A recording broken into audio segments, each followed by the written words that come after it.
Okay, I'll be doing many more videos on how to repair appliances. So subscribe. Hit the like button if you like the videos. And comment good or bad.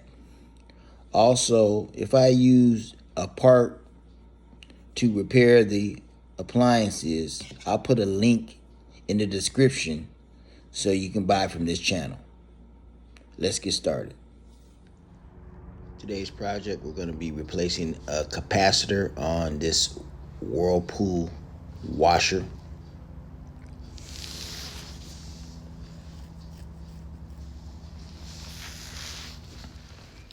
First thing we're going to do is remove the power cord for safety reasons.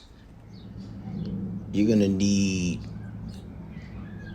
a 5/16 and a 1/4 inch nut driver, as well as some channel locks for this job. Now we're going to turn the water off, turn it clockwise, both water lines, and shut the water off. Remove the hot and the cold water line from the washer. You need a pair of channel locks to loosen it up, and you can twist it off by hand.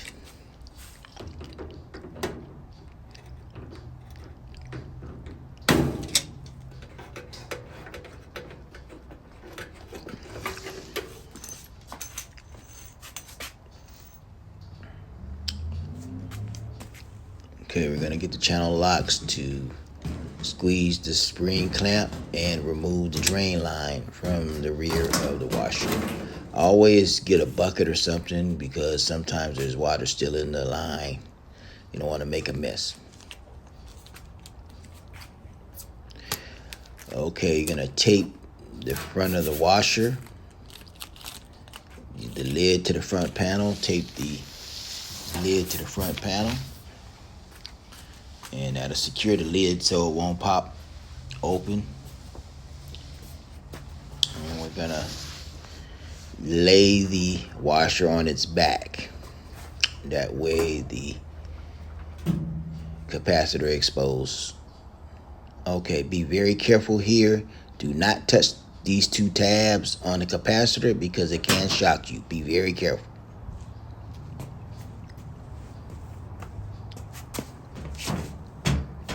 So what we need to do now is get a 5/16 drive and remove the belt guard. There's two nuts on both sides with a 5/16 head. Really simple. Unscrew them, and then you can just take the belt guard off.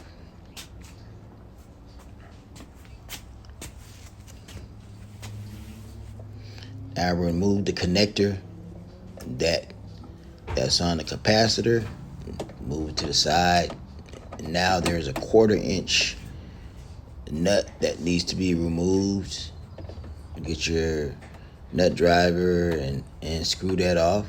That's a bracket that holds the capacitor into place. Now slide the capacitor out of the bracket, and it's removed. Now to install the capacitor, slide the capacitor back into the bracket.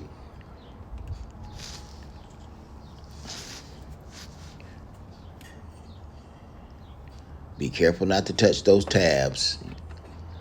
And you're gonna position the capacitor so it'll mount. It should lock in place there.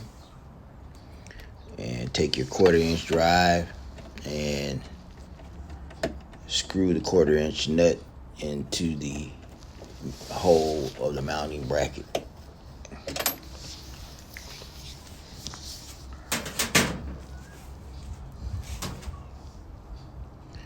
Now reconnect the connector onto the capacitor.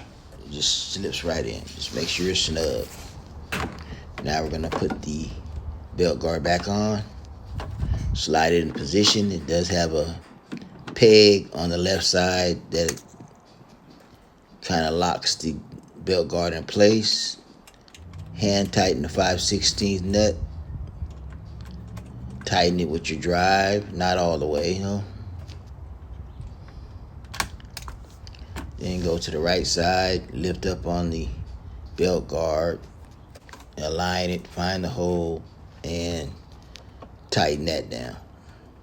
Make it really snug. You don't have to make it too tight. You don't want to break the belt guard, but make it snug as you can, nice and tight.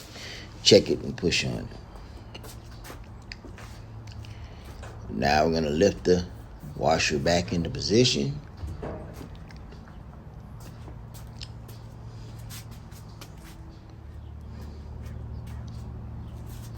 We're going to remove the tape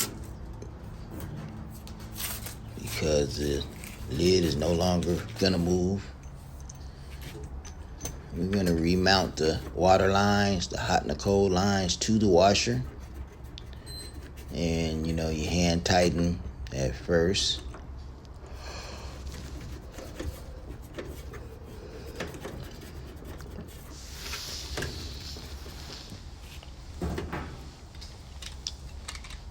And then you're going to want to tighten them down with channel locks.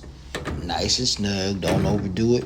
Just make sure there's not going to be any leaks once they are tight. But do not over tighten.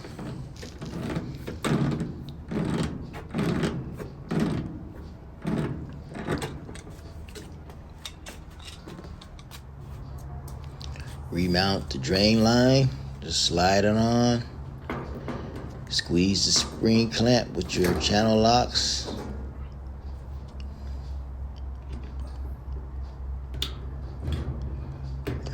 And you're good.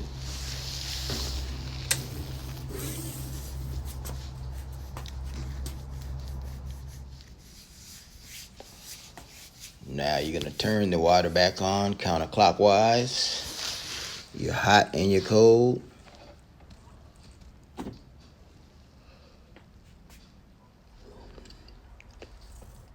And you're going to plug the power cord back in. Okay. I'll be doing many more how-to step-by-step videos on how to repair appliances. So hit the like button, comment, good or bad, subscribe to the station so you can see these videos.